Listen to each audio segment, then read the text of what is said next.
आपका स्वागत है अपना स्कूल प्लस यूट्यूब चैनल पर। आज हम लोग क्लास 9th एनसीईआरटी मैथ्स में यूक्लिड की ज्यामिति का परिचय पिछले दिन हम लोगों ने देखा है। आज उसी कड़ी में आज हम लोग कुछ नया जानने वाले हैं। तो यूक्लिड ने कुछ सर्वव्यापी सत्य को, कुछ ज्ञान को इकट्ठा किया और उस ज्ञान को बिना कुछ प्रूफ किए उन्होंने उसे सर्वव्यापी सत्य करार दिया और उस करार में उन्होंने उस सत्य को दो भागों में बांटा। एक पहला भाग होता है अभिगृहित और दूसरा भाग होता है आपका अभिधारणा। तो अभिगृहित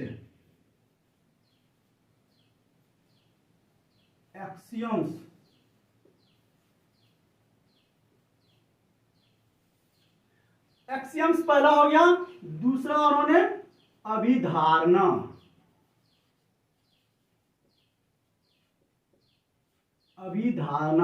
पोस्टुलेट्स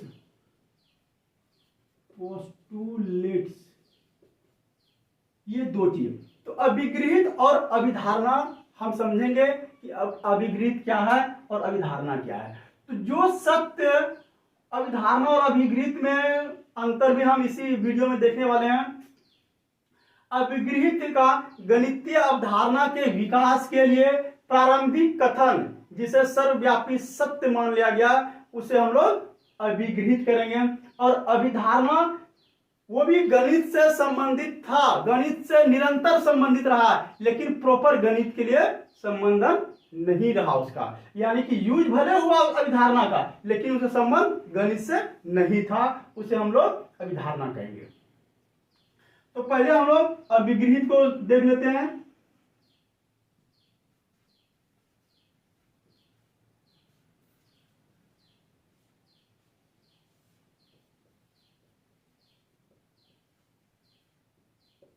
एक्सियम्स, गणितीय अभिधारणा।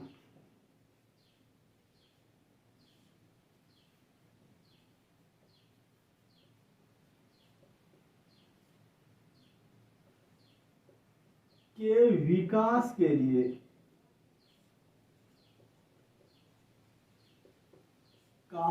प्रारंभिक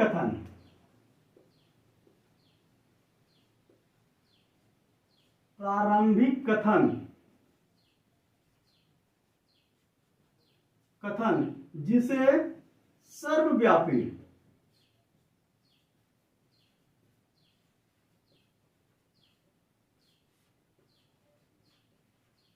सत्य मानकर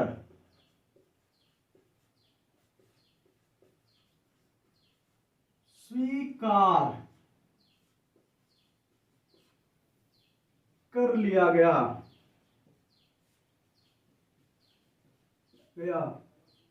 उसे अभिगृहित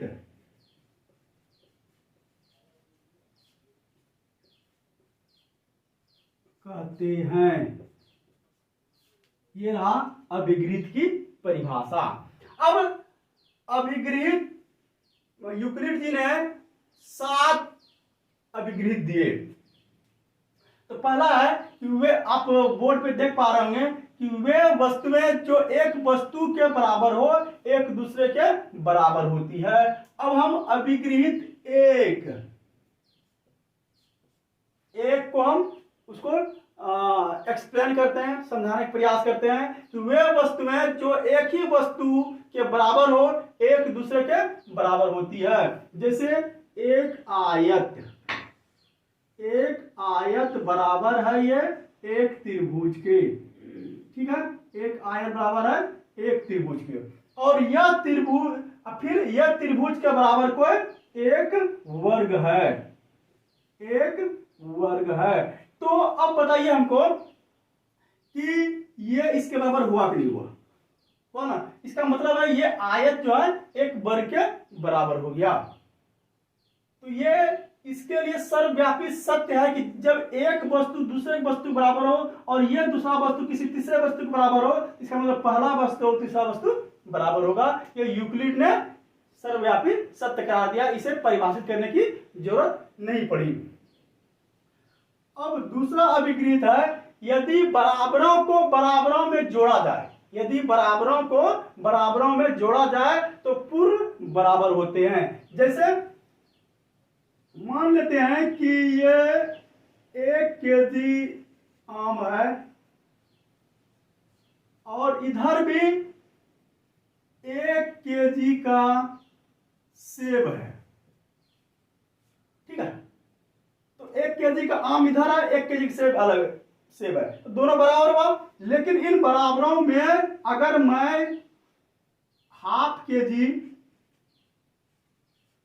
कुछ और चीज जोड़ दूं, ½ केजी अगर मैं इसमें आपको अमरूद जोड़ दूं, अमरूद, फिर इसमें भी ½ केजी आपको अंगूर जोड़ दूं, समझने का प्रयास कीजिएगा, अंगूर जोड़ दूं, तो अब देखिए 1 केजी आम और ½ केजी अंगूर क्या हो गया, ये 1.5 केजी हो गया, टोटल सामान 1.5 केजी। तो यहां भी क्या होगा, ये 1 केजी ये सेब और ½ केजी ये अंगूर, ये क्या हो जाएगा, ये भी आपका बराबर हो गया, यानी इधर भी 1.5 केजी इधर भी 1.5 केजी। यानी कहने का मतलब है कि बराबर में ये बराबर और ये बराबर में दोनों में ½ केजी जो भी जोड़ना होगा, अगर दोनों में जोड़ दिया जाए तो कोई फर्क पड़ने वाला नहीं है।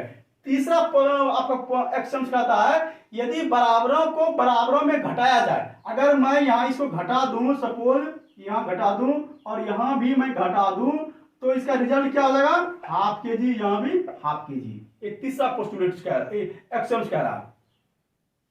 एक चौथा है कि वे वस्तुएं जो परस्पर संपाती हो एक दूसरे के बराबर होती। संपाती मतलब, अब देखिए मैं आपको समझाने का प्रयास करता हूं कि ये आपको 2 स्केच दिख रहा है और मैं इसको इस प्रकार रख लूं कि ये ब्लू वाला स्केच आपको सिर्फ दिखे, ब्लैक नहीं दिखे, तो ये संपाती हो गया। और जब मैं इसको सामने करूं तो ये ब्लैक वाला स्केच आपको सामने दिखे, ब्लू वाला नहीं दिखे, तो ये संपाती हो गया। और जब एक दूसरे के संपाती हो, परस्पर संपाती हो, तो इसका मतलब है कि दोनों स्केच एक दूसरे के बराबर होगा। ये चौथा पोस्टुलेट कहा, एक्सियम्स कहा यूक्लिड ने। पूर्ण अपने भाग से बड़ा होता है, पूर्ण अपने भाग से बड़ा होता है। सपोज आप ये समझ लीजिए एक सिक्का है या फिर कोई भी आयरन प्लेट है, इसका एक भाग यानी ये निकाल लिए हम, ये आपका भाग हो गया, और ये संपूर्ण ये जो हो गया ये एक पूर्ण गोला है या फिर पूर्ण भाग हो गई, पूर्ण पार्ट, पूर्ण, ठीक है। तो ये कितना होगा, इससे तो छोटा होगा ना, ये छोटा होगा और ये बड़ा होगा, इससे ये छोटा होगा। भाग मतलब एक पार्ट, और एक पार्ट हमेशा होल से यानी बड़ा से हमेशा छोटा होगा, यही कह रहा है। तो ये अब छठा नंबर कहता है कि एक ही वस्तुओं के दुगुने परस्पर बराबर होते हैं। जैसे कि अगर ए है और दूसरी साइड में बी है, तो इसका भी अगर 2 से मल्टीप्लाई कर दें और 2 से मल्टीप्लाई कर दें तो ये 2a हो जाएगा और ये 2b बराबर हो जाएगा, और ये आपस में क्या होगा, बराबर होगा। समझ पा रहे हैं। अगला नंबर कहता है 7 नंबर, एक ही वस्तुओं के आधे परस्पर बराबर होते हैं। यानी कि एक ही वस्तु, सपोज एक ये वस्तु है, एक ये वस्तु बराबर है, और इनका आधा समझिए यहां है, इनका आधा यहां है, और अगर ये आपस में बराबर आधा कर दें तो इसका मतलब है ये भाग को अगर हम ए कर दें और ये भाग को हम बी कर दें तो ए बराबर बी आपस में बराबर हो जाएगा। यानी ये भाग बराबर ये भाग, आधा भाग परस्पर बराबर हो जाएगा। क्योंकि इसका आधा किया और इसका, चूंकि ये और ये पूरा बराबर था, ये भाग और ये भाग दोनों बराबर था, इसका आधा और इसका आधा दोनों का भाग क्या हो जाएगा, बराबर होगा। यही ये डिनोट कर रहा है। तो आज अभिगृहित में हम लोग यहीं तक रखेंगे, फिर नेक्स्ट डे हम अभिधारणा पर चर्चा करेंगे। और अभिधारणा भी यूक्लिड ने 5 अभिधारणा को बताया है, उस पर भी हम लोग नेक्स्ट वीडियो में चर्चा करेंगे। आप हमारे चैनल पर बने रहिए, नए हैं तो सब्सक्राइब कर लीजिए, बेल आइकन को दबा लीजिएगा, फिर जो नया वीडियो बनाएगा अपलोड करेंगे वो आपको उसका नोटिफिकेशन मिलते रहेगा।